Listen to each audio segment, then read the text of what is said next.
Hello everyone, welcome to yet another day in the clown decade. A decade in which a lot of people who should probably feel shame for their actions actually feel pride, and that is unironically what we're going to go through today. For those of you who aren't quite up to speed, the Shakespeare Globe has put on a play called I, Joan. And when the play was first announced, there was quite a rigmarole around the whole production cycle and writing of the play, which I think in the Globe Theatre's own words, you will be able to understand why. A cry for courage erupts in the Globe Theatre this summer with the premiere of I, Joan, a powerful and joyous new play which tells the Joan of Arc's story anew. The men are all fighting again. An endless war. From nowhere, an unexpected leader emerges. Young, poor, and about to spark a revolution. This is Joan. Rebelling against the world's expectations, questioning the gender binary, Joan finds their power and their beliefs spread like fire.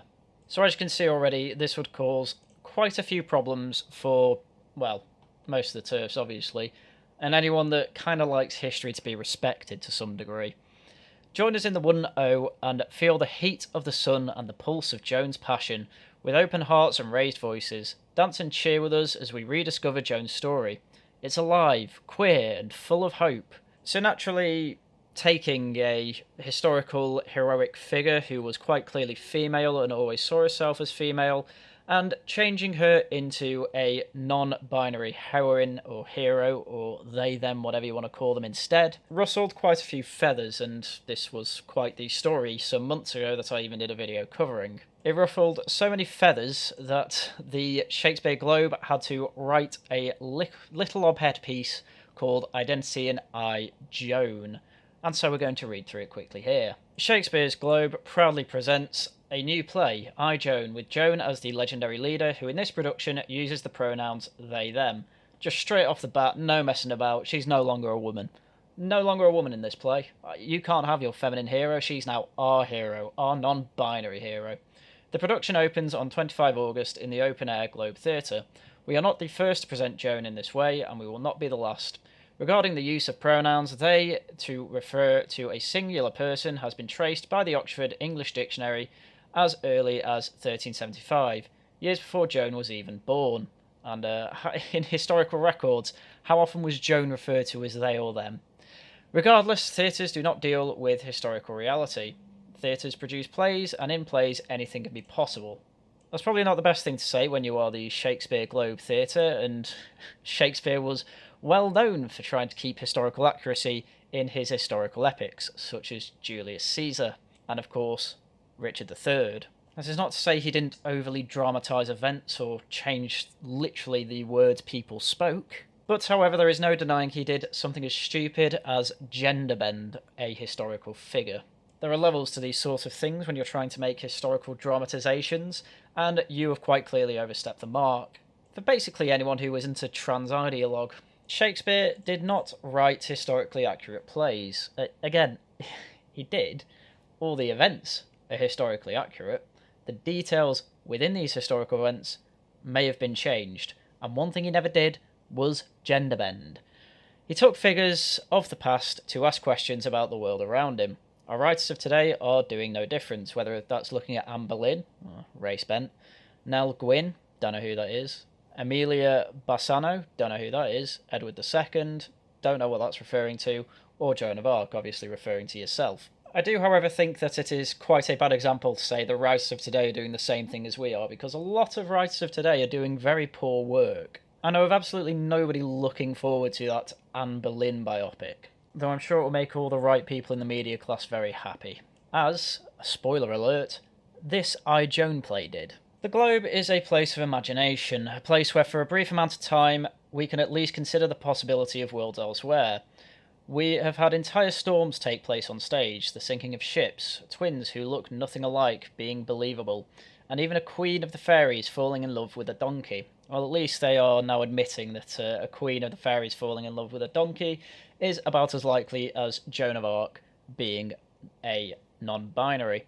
For centuries, Joan has been a cultural icon portrayed in countless plays, books, films, etc. History has provided countless and wonderful examples of Joan portrayed as a woman. Absolutely none portrayed as a man, I wonder why. This production is simply offering the possibility of another point of view. That is the role of theatre, to simply ask the question, imagine if. Yes, but typically theatres are asking, imagine if this world of Tolkien's existed. Imagine if a boy growing up in a rural area brought up and raised a workhorse who then had to fight in World War One, and then by happy coincidence managed to recognise his horse while blind. Trying to say, imagine if my personal ideology was real, is nothing short of propaganda, and that's actually a large reason why Joan is quite annoying to people, including me, because you are taking something that, as you say, has had countless excellent renditions, and then taking that and trying to ride the coattails of that to say, yeah, but what if we inject my ideology? And it inevitably makes terrible plays, obviously with some rare exceptions. So they then have a couple of paragraphs saying, oh, we value and respect diversity, inclusion, and all that guff. I'm not going through it. I just repeat myself every time I go through a paragraph like that. But what is funny is the final paragraph, why we use the word queer. The word queer is widely used to refer to non-heterosexual and non-cisgender identities. We use the word queer interchangeably with LGBTQIA+. Regarding the copy for Joan, our creative team have been integral to choosing the language used in our copy. We recognise the complex history of the word queer and its reclamation into a positive or neutral descriptor. We use queer to mean those outside of heterosexual and cisgender identities. What do they mean, reclaim? I've never known queer to actually really be an insult. The worst I've ever heard it used is in The Simpsons. Queer? Yeah, and that's another thing. I resent you people using that word. That's our word for making fun of you! So I guess that's what they're going after, but I never really saw it as that insulting, especially not compared to other words that can be used to denigrate the gays. Anyway, that's enough for background on Joan. I think it's time we actually took a look at a performance from the play. I'm going to walk you through how the play begins. This is the start of the prologue. Yes, the main character, Joan, comes down on a slide like an infant. I mean, according to the Shakespeare Globe's expert survey, on a scale of 1 to 10, how much do you want to slide down the set of Joan? For some reason, the answers aren't a scale of 1 to 10, it's just yas or no way. Again, this is just childish stuff, and really shows the infantilizing that great institutions have gone through. It really does show the massive drop in standards. But anyway, what I want us to focus on is what it says on her tank top. Should I say she? Technically it's they because it's Joan, but it's clearly a woman, so I'm going to say she. But as you can see, it says pride began with an uprising. Again, we've not even got to word 1 of this play, and there's already so much infantilizing and ideological bile plugged into this play that it's already making me want to give up. But this is clearly a reference to Stonewall, and clearly a reference to if you want trans people to live, there needs to be an uprising. And though the whole play isn't available on YouTube, you can already tell that the tone of this play is going to be Joan stood up for pride, not for God, not for a Catholic faith, but for identity as a trans person or a non-binary person or whatever garbage they've injected into this. And when you take one particular heroine from a completely different faith and setting and try and make her your own for completely nefarious and completely different reasons she will have ideologically opposed, by the way, then yes, people are going to get quite annoyed about this. But man, if you thought that was the worst thing we were going to see today, just wait till we start the clip. Well, I say wait, but I'm going to let her take it away right now. Go ahead, Joan. Trans people are sacred. Spitting on the memory of Joan of Arc already, I see. I mean, I'm going to go through it anyway, but that should make a lot of people switch off from this play already. This is her getting on stage, dressing up as a properly heroic woman to the French, even though obviously she was an enemy of England, but nevertheless a religious hero who, of course, as I'm going to mention many times in this video, was female, coming on stage, completely bastardising her memory, shouting, I am a trans/non-binary person and I am sacred. When Joan of Arc would have said nothing like that, she devoted her entire cause and life to God, and will only have said that the church and God are sacred. So, already, first line in, hating it. I mean, I hated it before it even started, but this has just confirmed all the worst thoughts I had on this play. Anyway, let's see if it gets even worse. We are the divine. We're practicing our divinity by expressing authenticity. Well, at least she's mastered rhyming couplets here. But I do like the idea of a non-binary person saying, I am expressing my authenticity, even though by definition she is a woman and can't authentically be a woman. To be what she identifies as, she has to basically be an inauthentic woman or an inauthentic man. That's basically all non-binary means. In fact, that's what trans means, let's be fair. By enjoying our multiplicity, elevating our humanity, finding the unity hidden inside community, remembering our collective connectivity fuels courageous creativity. See, I think this is the annoying thing about this poem. The last time I studied poetry was for GCSE English, so wow, that was 10 years ago. Excuse me while I just have an existential crisis there. But seriously, I remember going through a lot of poetry and having to write essays on said poetry. And actually looking back, there was quite a lot you could write about 2 lines of a poem. This woman has gone through about 10 lines of poetry, and all I can say is, yes, I get it, you think trans people are divine.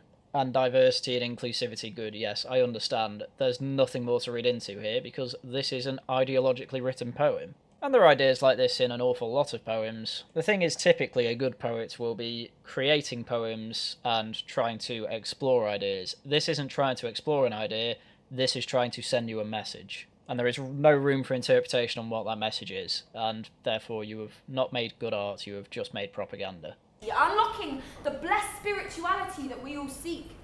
Yeah, this shit's about to get spiritual.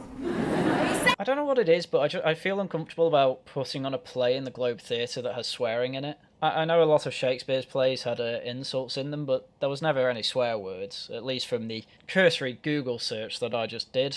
But again, it just shows the dropping of standards. The poem is nothing but a huge message. She may as well have had a massive neon board behind her saying trans people are great and the best.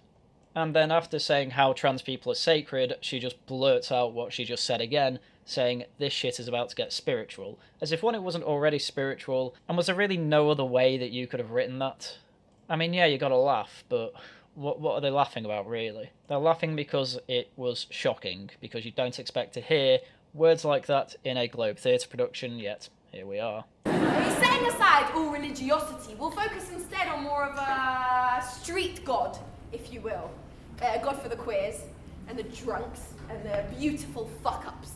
More swearing, unshaven armpits, the gouging out of any sort of traditional religiosity to try and wear it as a skin suit to push forward your own ideology. Yeah, this has gone beyond just annoying, this is now in lines of disgusting. And I do mean that. So as the old saying goes, leftists and ideologues really, they can't create anything, all they can do is destroy, and all they have done here is destroy the legacy of Joan of Arc and Shakespeare. And there seems to be absolutely no consequence for this. Really, this show should have been shut down before it even started. It should have gone the way of the family sex show. A god for the godless. A god for you, if you want, today. Because today is a celebration. Is a holy communion for saints and sinners and everyone in between. We offer you restitution. This prologue as well, it's making it clear. They are not going to tell the story of Joan of Arc. They are trying to say that every reference to God that we mean to our ideology. We mean to the trans ideology. We mean to every single one of our quote-unquote allies. To the brave people who are pushing back against the terrible patriarchy that puts us in boxes. When this mean patriarchy created the world of Shakespeare, created all his great works, and everything has developed from there. But unfortunately, thanks to the late 20th century, it's created a world where all we can do is tear that down and can't appreciate what was good about it. Which is quite a shame, because back 10 years ago I didn't think I'd be saying anything like this doing Shakespeare for GCSE. Though I guess now, because I'm seeing terrible artwork such as this and in film, it's really making me appreciate where the good writing and where the good performances were. I didn't really have that when I was 16 because I wasn't particularly interested. I just wanted to do maths and science because I was good at it. We offer you revolution. We offer you love. I bring you love. Now I'm here to share my story, to receive God, and to offer you love. I bring you love. It's bringing love! Break its legs! And yeah, I'm fucking frightened. Oh, I mean, again, nothing much to add from what I've already said. How are you going to receive God? Especially in a traditionally Catholic way, especially when in Genesis it is quite clear that God only made man and woman. He didn't make non-binary people. I mean, really, I don't believe this woman is Christian. And if she says she is, she'll be nothing more than culturally Christian and take the complete wrong lessons from the Bible and probably misunderstand quite a lot of lessons from it.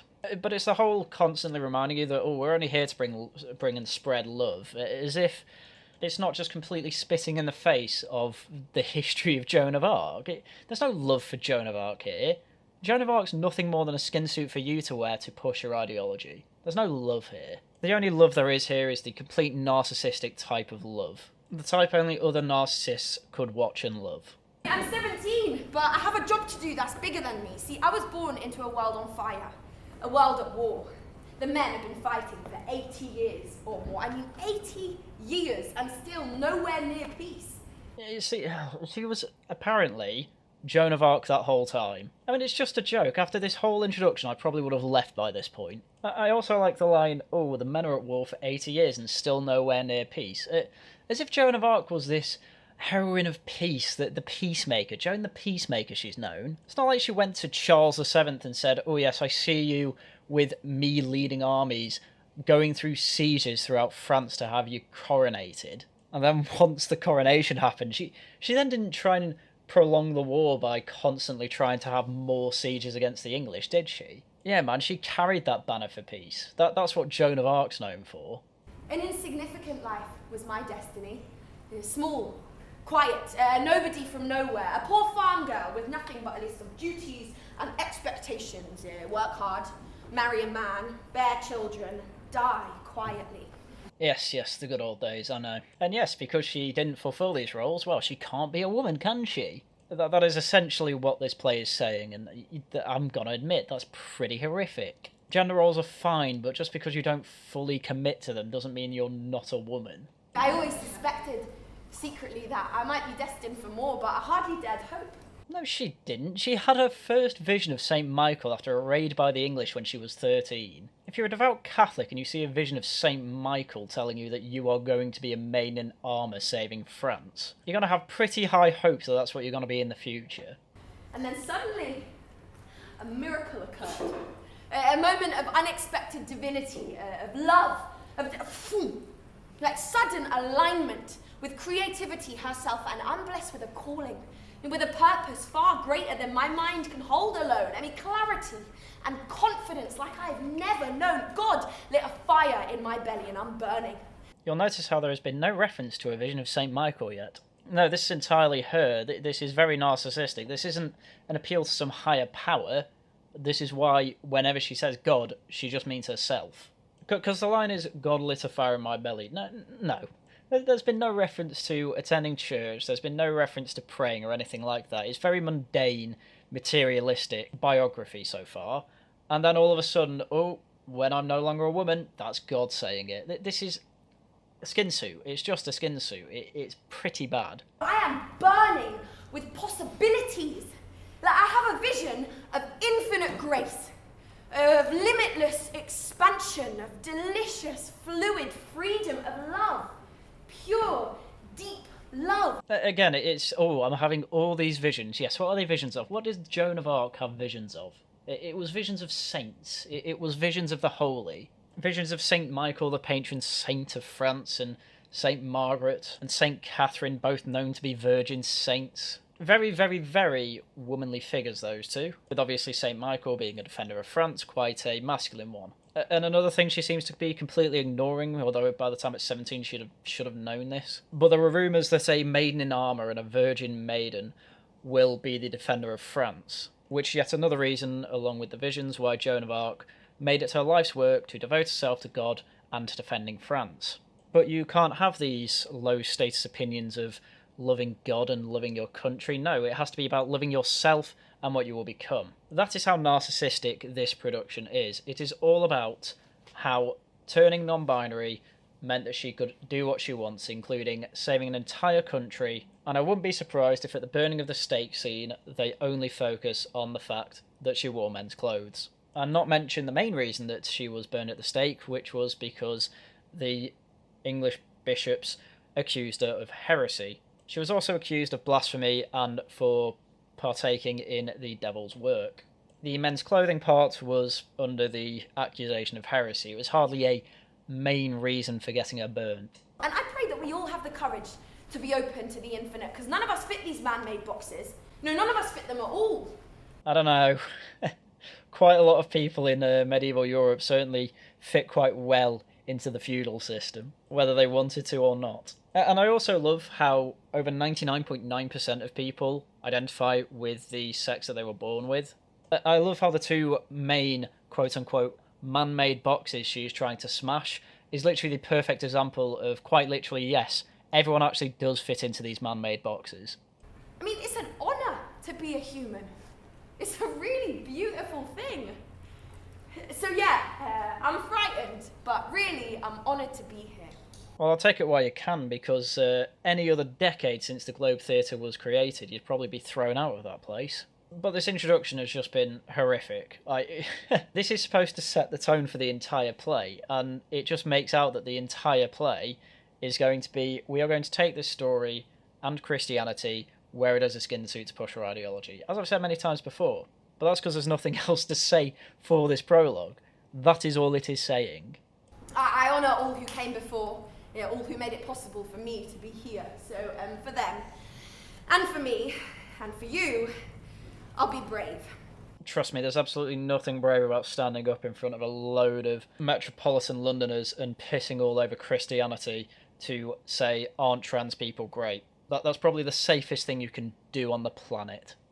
Because my story's been told 1,000 different times, 1,000 different ways, by everyone but me.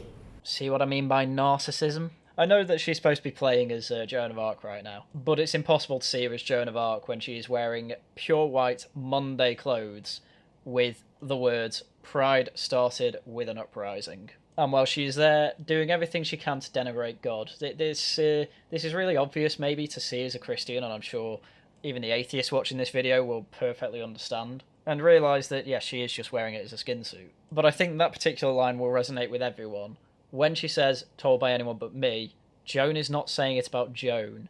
Joan is saying it about the writer, which has been a huge issue with quite a lot of shows these days. It is always about the writer self-inserting and wanting to monologue to the audience. And if you want your play to last, you have to do anything but that. I mean, men have told my story, of course. They've grabbed the pen and made it their own, as men are wont to do. You see, men write stories about men. Yes, especially when it's about Joan of Arc. It does make me laugh, though. She's denigrating men for writing about Joan of Arc, when really quite a lot of stories about Joan of Arc show her to be quite heroic, especially if it's by French writers. So I do love how it's trying to say, oh, patriarchy is trying to write women in a specific way, and it's like, yeah, specifically about Joan of Arc, they're actually quite good about it. But here they're saying, no, they're bad because they said she's a woman. Oh, that's a really bad take. For other men. Always. That's the only thing men do, ever. Men only write stories about men, and they only ever write books for other men. That is all men have ever done throughout life. But then Jane Austen and J.K. Rowling came on the scene, and finally women were able to read books. They call them examinations of mankind. Meaning examinations of man. You forget to be kind. See, I don't know what the hell the TERFs will think of this bit, because this is just basic 2010 feminist degrading men type arguments. And the thing with TERFs is that they think that the trans ideology is a misogynistic, man-led ideology, when really it's just their old arguments taken to the extreme, and now they want to get off the bus, but when you're on the ideological train, it ain't got no brakes. And these arguments are from about 20 stations before where we're at now, so I am interested to see what TERFs specifically think of that line, but I don't even think they made it this far through the prologue, because they probably just raged out at her first line saying, trans people are divine. But yes, men bad. It is a well-known fact that there has never been a kind man throughout the history of the world. Forgetting that their kind isn't the only point of view, you know, that there's other ways to see, to be. Men have written about me a lot. I can't believe the Globe Theatre have unironically done the embarrassing moment from Justin Trudeau. We like to say people kind, not necessarily mankind, because it's more inclusive. That clip is seen as an embarrassing moment by absolutely everyone, except the people that would like and enjoy this show. which is actually quite a slim amount of people, but they all happen to live in quite expensive places in London. And being right on about these things is the only way they can feel good about themselves. And I mean, really, do you think the real Joan of Arc would have said something like this? Anything in this prologue, obviously, but do you really think she hated men? She went in a world through men to get to the king and say, hey, I'm actually going to fight for you. I'm going to make sure you are coronated where you should traditionally be coronated, in Reims. She wouldn't have given a crap that they say words like mankind or whatever it would be in French. Yeah, most of the words they chose was wrong. I mean, it's embarrassing, really, how much they've all missed the point. The erasure is pure violence, of course, but also, honestly, it's fucking embarrassing. The erasure is violence. I can only imagine that she is saying the erasure of my identity, which was non-binary, which of course it wasn't. I mean, I can repeat this same clip, actually, back onto her, with obviously a little caveat of an introduction. The way these trans ideologues write about me, it's completely wrong. They don't have a care in the world for the history, the fight I was going through, the violence I had to see my battalions through to fight the English away from my land. Yeah, most of the words they chose was wrong. I mean, it's embarrassing, really, how much they've all missed the point. The erasure is pure violence, of course, but also, honestly, it's fucking embarrassing. Now, which framing is more accurate to reality, you think? Because it is my opinion that the one that reflects reality more is the one that is less like propaganda. I have just made better art than this entire production. Because the truth is, queerness is magic. Pure magic. I have to agree, I think quite a lot of queerness these days is an absolute fiction that makes people feel better about themselves and gives them the answers that they are deeply seeking for questions they don't fully understand. I mean, we are beautiful and powerful, and for that we are killed. Ugh, Trans Day of Remembrance. That is the subtext here. Imagine being so powerful you are easily killed and you think you are the most killed demographic in the Western world. I was about to say the entire world, but when it comes to the entire world, yes, that's probably fair enough. I mean, the violence is real. We all know how my story ends. Yeah, it's because, like most people who were killed in the Middle Ages, it was because of your religion. Well, I guess technically not for her religion. She was Catholic like the rest of Europe back then, or most of Europe, I should say. But obviously, because kingdoms and their kings were seen as the chosen champions of God, if you fight against them, obviously you are going to be seen as a heretic. So she was killed on religious grounds and burned at the stake. It was not because she wore armour. That again was just minor infringement. If that's all she did, she probably wouldn't have been burned. But yeah, thank you for letting me grab this beginner moment here with you. Thank you for being here. Thank you for kindness, for giving me courage.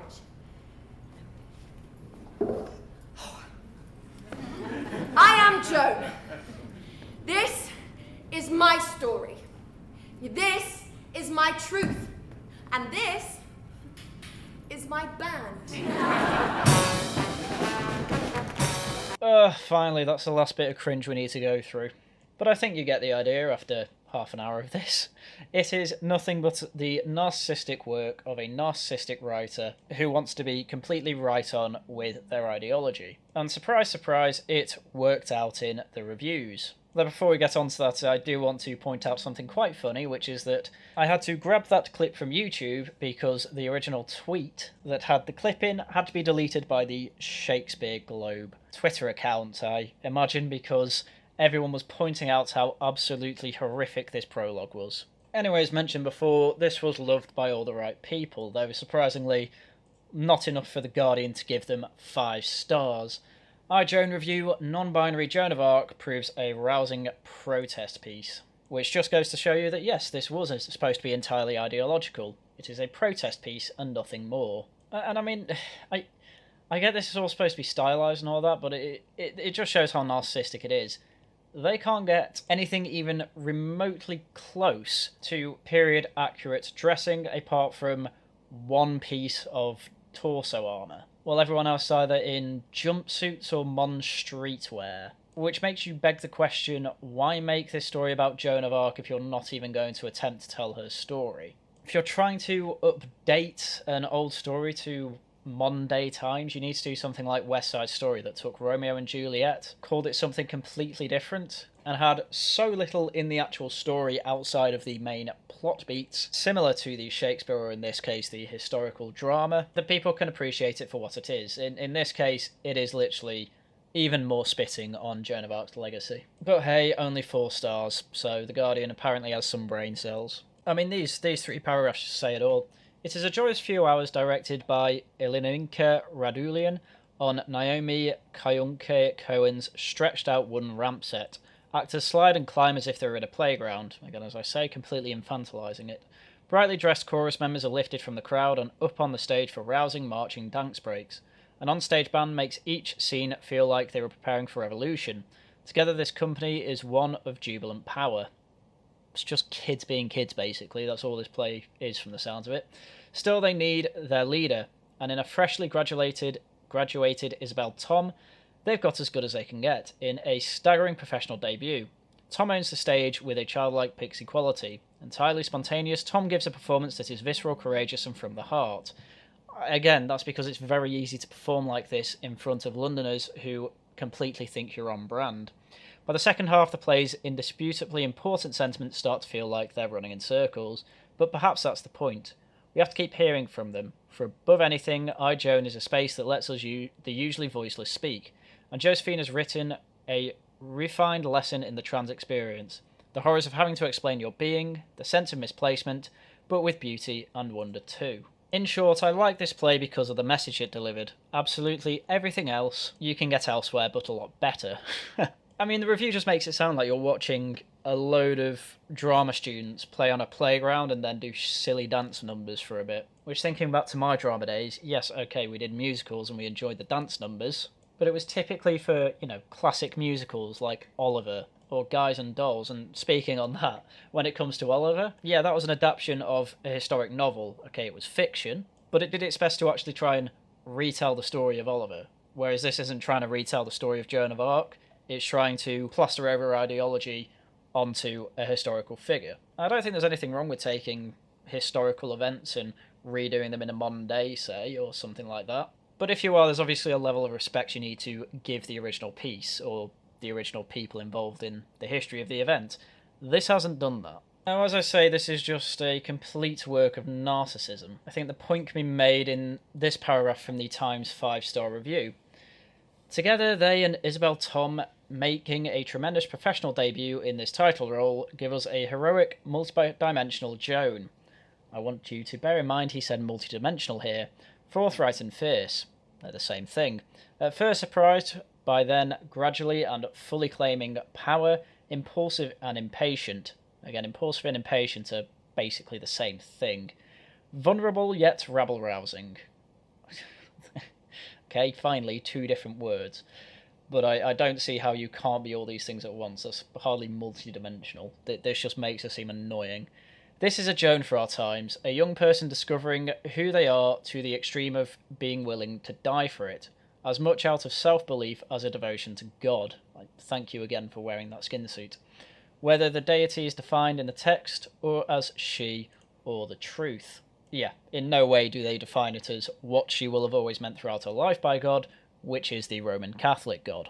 But the thing I'm noticing reading through these reviews, that absolutely nothing to do with the plot is praised, and absolutely nothing to do with the dialogue is praised, outside of it's really pushing the message forward, isn't it? And that's typically what you see from a lot of these reviews. Yes, the actors are good at what they do, yes, it's an entertaining play, but they always make sure to say, I really enjoy this because it's really pushing a message. Which isn't typically what you should say about good art, but that's not to say that all good art doesn't push a message. In fact, most good art does in fact push a message. The problem is that typically in the good art that is pushing a message, the message is so complex it's entirely down to interpretation. It is clearly not the case with I, Joan, but luckily there are some sensible reviewers out there, or when I say sensible I mean people that will talk about something other than the message. Though when they do mention the message, they are very fair from what I can see about it. So, from the Telegraph's 2-star review, George Bernard Shaw took Joan's talk of miracles and divine visions at straight value in his 1923 play St. Joan, yet also took great pains to characterise Joan as a richly flawed individual. Josephine's Joan lacks such complexity. The play largely reduces the spiritual and political nature of Joan's militaristic fervour to glib, empty proclamations. Joan herself is less a character forged in the socio-political movement of their times than a lightning rod for 21st century trans rights. Given that Joan is one of the few plays to put trans experience centre stage, you can forgive it for having a celebratory, even carnival mood. What's more, Ilinka Radluyan's production has a boisterous, cartoonish pantomime quality that counters, for the first two-thirds at least, any suggestion of po-faced preachiness. Which even though I find that last paragraph confusing, it has a carnival mood because they're clearly celebrating putting this message out. Yet I don't see how having a boisterous, cartoony vibe in the first two-thirds suggests that it can't be preachy. Of course it can be preachy, you've just said it's preachy. You've just said it's preachy because you said it's overly enthusiastic, even cartoonishly enthusiastic, about putting the message forward. So clearly, once again, all they are trying to do is make art around the message rather than have the message come from the art. The final review I'm quickly going to go through is probably the one that I would most agree with if I went to see this, from The Spectator, who don't give stars. Rhapsodic banalities. Joan at the Globe reviewed. One feared the consequences of not cheering or of not honking loudly enough. Clearly the writer is very aware that this play was not written to explore ideas or anything like that, but instead put forward the message, and as an audience member you must clap and cheer. And I also think you'd agree with my video. Trans people are sacred, we are divine. The first line of Joan at the Globe establishes the tone of the play as a public rallying cry for non-binary folk. The writer Charlie Josephine seems wary of bringing divinity into the story too much, and he gives Joan a get-out clause to appease the agnostics. Setting aside religiosity, we'll settle for more of a street god, a god for the queers, the drunks, and a god for the godless. I like how he took out the fuck-ups line. What can a god of the godless mean? No idea. Joan throws in a few more hipster platitudes about elevating our humanity, finding the unity hidden inside community, remembering our collective connectivity fuels outrageous creativity. At press night, these rhapsodic banalities were cheered so aggressively that one feared the consequences of not joining in, or of not honking loudly enough. So as I said before, this writer seems to be on the same wavelength as me in finding the whole poetry just saying the same thing, which is that it is a preachy and pushy message for saying trans rights. As stated here, historically the piece is accurate, but the costumes and moral tone are snugly rooted in today's culture rather than in Jones's. The medieval court has been designed like a skate park, with the rear wall arranged as a wooden chute, which the actors climb up and whoosh down comically. It's funny the first 6 or 7 times, then it gets tiresome. Joan's rhetoric becomes a little grating as well. She shrieks that she's full of God rather too often, and she has a habit of complaining that the dictionary lacks the words to express a complex, subversive, and multi-layered personality. But that's true of us all, and it's a peculiar complaint to hear from the central character in a 3-hour play devoted to her unique story. And that's pretty much all I expected from this play. For it to be the brainchild of a modern arts and drama bore whose art asks for very little more than for people to clap and cheer at the correct moment, with genuine quality being quite rare in the play, and even in that Spectator review, there were apparently some scenes as funny as Blackadder. It just happens to be the scenes where the stage was full of men. But anyway, I didn't intend for this video to go on for 40 minutes, so I think we'll leave it there. I am absolutely not surprised at all that this is how Joan turned out. All the people who want to keep their jobs as journalists will clap at the points where journalists need to clap, and we will constantly see the quality of modern art deteriorate. Because all that matters at this point is the message, not the story, not the plot, not the ways you can explore characters and historical events, which good art typically does. If you compare this to the film Waterloo or Lawrence of Arabia, you will be sorely disappointed by just how far the difference in quality of historical drama can be. So go watch the classics. If I were you, I'd avoid as much modern media as you can. It's all pretty much garbage at this point, with of course rare exceptions. But anyway, as I say, that's everything I had for you today. So as usual, thank you very much for watching, and until next time, goodbye.